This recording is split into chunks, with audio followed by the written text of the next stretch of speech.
Olá, cara internauta, tudo bem? Eu, professor Leonardo Oliveira, estou aqui hoje para dar continuidade ao assunto da aula anterior, que nós estávamos falando sobre os modelos atômicos, ok? Então, observe, naquele momento nós estávamos falando sobre o modelo atômico de Summerfield. A gente viu que Summerfield ele deu a ideia de órbitas circulares e elípticas, ou seja, de camadas e subcamadas, ok? E nesse momento, os estudos eles avançaram, porém uma determinada informação chamava atenção. Por quê? Até então, só existiam prótons e elétrons. E a massa do átomo ela era diferente da quantidade de elétrons e da quantidade de prótons. Se sabia que a massa do elétron já era aproximadamente igual a zero. Então, você tinha átomos, por exemplo, com 10 prótons, que tinham massa muito maior do que 10. Por que isso acontecia? Já na época de Rutherford, Rutherford imaginou o seguinte: se o núcleo é pequeno, coeso, denso, e lá dentro você tem prótons, deve haver repulsão entre essas partículas consecutivas. Ou seja, deve haver uma outra estrutura lá dentro do núcleo que minimiza essas repulsões. E aí, Chadwick conseguiu comprovar a existência dessa segunda partícula dentro do núcleo, que foi chamada de nêutron. Agora, o núcleo do átomo é formado por prótons e nêutrons, e a eletrosfera, os elétrons. Ok? Então, aqui nesse pequeno quadro resumo, a gente tem um pouco da evolução histórica dos modelos atômicos. Dalton, com seu modelo bola de bilhar, átomo esférico, maciço, indivisível e indestrutível. Depois Thomson, com seu modelo pudim de passas, né? A ideia de prótons e elétrons, porém todos no mesmo espaço.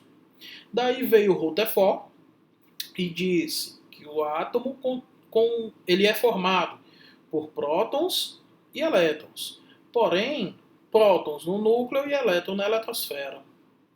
Daí veio Bohr, falando da ideia de camadas, órbitas circulares, de energia quantizada. Daí, depois veio Summerfield, que falou da ideia de camadas e subcamadas. Ou seja, a ideia de órbitas circulares e elípticas. Tranquilo? Então, pessoal, essas são as características que você consegue observar no átomo. Você tem no núcleo prótons e nêutrons, na eletrosfera os elétrons. Massa do elétron é aproximadamente igual a zero. Nunca esqueça isso. Ok? E aí, nós temos algumas características que são fundamentais da atomística, que identificam o elemento químico. Que características são essas? Seu número atômico e a sua massa atômica. O que é o número atômico? O número atômico é a quantidade de prótons que existe no núcleo do átomo. O que é a massa atômica? É a soma de prótons e nêutrons que existe no átomo. Leonardo, por que prótons e nêutrons? A gente acabou de falar. A massa do elétron é aproximadamente igual a zero. Ou seja, a única estrutura que contribui para a massa do átomo é o núcleo. E o que é que eu tenho dentro do núcleo? Prótons e nêutrons. Ok? Na representação do elemento, nós temos a massa atômica e o número atômico unido ao símbolo do elemento. O símbolo do elemento, normalmente ele vem ou em uma única letra maiúscula, ou uma letra maiúscula e uma letra minúscula. E eles determinam o elemento químico. E eu tenho, na representação do elemento, o símbolo do elemento, a sua massa atômica e o seu número atômico. Porém, pessoal, massa atômica e número atômico, eles não têm um lugar pré-determinado. Como é que você precisa analisar? Como é que você vai concluir quem é que é a massa atômica e quem é que é o número atômico? É simples. A massa atômica é sempre maior do que o número atômico. Então, observa aqui. Se você olhar aí no símbolo do Fe, do ferro, eu tenho 55 e 26. Então, eu sei que 55 é maior do que 26. Consequentemente, 55 é a massa atômica, 26 é o número atômico. Ok? eu falo de íons, eu falo de espécies que possuem sobra de carga elétrica. Quando eu falo de átomo, eu falo de espécies eletricamente neutras. O que isso quer dizer? Uma espécie eletricamente neutra quer dizer que a quantidade de carga positiva é igual à quantidade de carga negativa. Ah, Leonardo, então quer dizer que num íon a quantidade de carga positiva é diferente da quantidade de carga negativa? É. E aí, pessoal, uma informação extremamente importante, você nunca pode esquecer. A estrutura que existe dentro do núcleo, você nunca mexe. Você nunca vai adicionar ou retirar prótons ou nêutrons. Somente elétron. Você só vai mexer na eletrosfera. Então, um íon, ele pode ter duas características. Ou ele tem carga positiva, ou ele tem carga negativa. O que quer dizer ele ter carga positiva?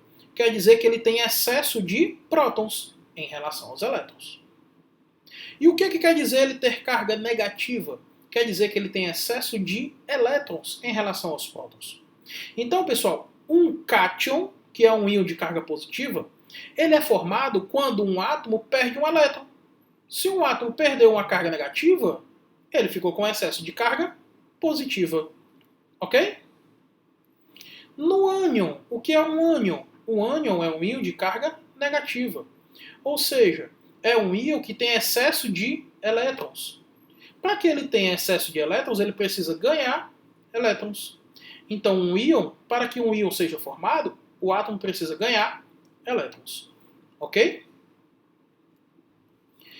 Agora, quando a gente fala de semelhanças atômicas, o que é que os átomos têm em comum? Primeiro, nós vamos falar dos isótopos. Elementos isótopos são aqueles que têm a mesma quantidade de prótons, por isso que o P está destacado. E aí, se você observa, eu tenho dois exemplos. O carbono de massa 12 e o carbono de massa 14. Porém, observe que o número atômico deles é o mesmo, é 6. Então, eles são isótopos. Ok? Elementos isóbaros são elementos que têm a mesma massa atômica. Observe aí no exemplo, eu tenho o potássio, que é o K, que tem massa 40, e o cálcio, que é o Ca, que também tem massa 40. Leonardo, como é que eu sei qual é a massa? Lembra, dos dois números, a massa é o maior valor. Ok? Então, se eles têm a mesma massa atômica, eles são isóbaros. Aqui, eu tenho elementos isótonos, que são elementos que têm a mesma quantidade de nêutrons. Então, se você faz a subtração da massa atômica menos o número de prótons, você encontra o número de nêutrons. 19 menos 9 para o flúor, ficam 10 nêutrons. 20 menos 10 para o neônio, ficam 10 nêutrons. Daí você tem que eles são isótonos. Os isótonos, a informação ela não está tão explícita quanto dos dois anteriores. Porém, você consegue encontrar também. Ok? Aqui, uma maneirazinha simples de memorização. Porono-zan. O que significa porono? Isótopo, isóbaro e isótono. Zan, número atômico, massa atômica, número de nêutrons. Você coloca igual na diagonal e o resto tudo é diferente. Ok? E por fim, os elementos isoeletrônicos. Elementos isoeletrônicos são elementos que têm a mesma quantidade de elétrons. E aí a gente vai lembrar, se a gente está falando de um átomo, a quantidade de prótons é igual à quantidade de elétrons. Ou seja, no Ne, o número atômico dele é 10. Então ele tem 10 prótons. Consequentemente, ele tem 10 elétrons. Mas se eu olho o F, observa que o F tem um menuzinho em cima. O que esse menos está dizendo? Está dizendo que ele ganhou um elétron, que ele tem um elétron a mais do que os prótons. Então era para ele ter 9 elétrons. Como ele ganhou 1, ficou com 10. No Na, o Na era para ter 11 elétrons, porque o número atômico dele é 11. Então ele tem 11 prótons. Só que ele tem uma carguinha positiva. O que isso quer dizer? Quer dizer que ele tem um próton a mais do que o elétron.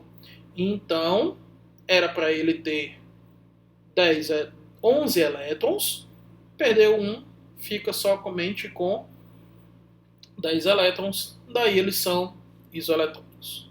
Ok? Então, pessoal, com isso, a gente termina esse nosso conteúdo de hoje. Espero ter ajudado vocês. Não se esqueça de se inscrever no canal, dar o like, ativar o sininho, deixar um comentário para que a gente melhore o nosso canal, ok?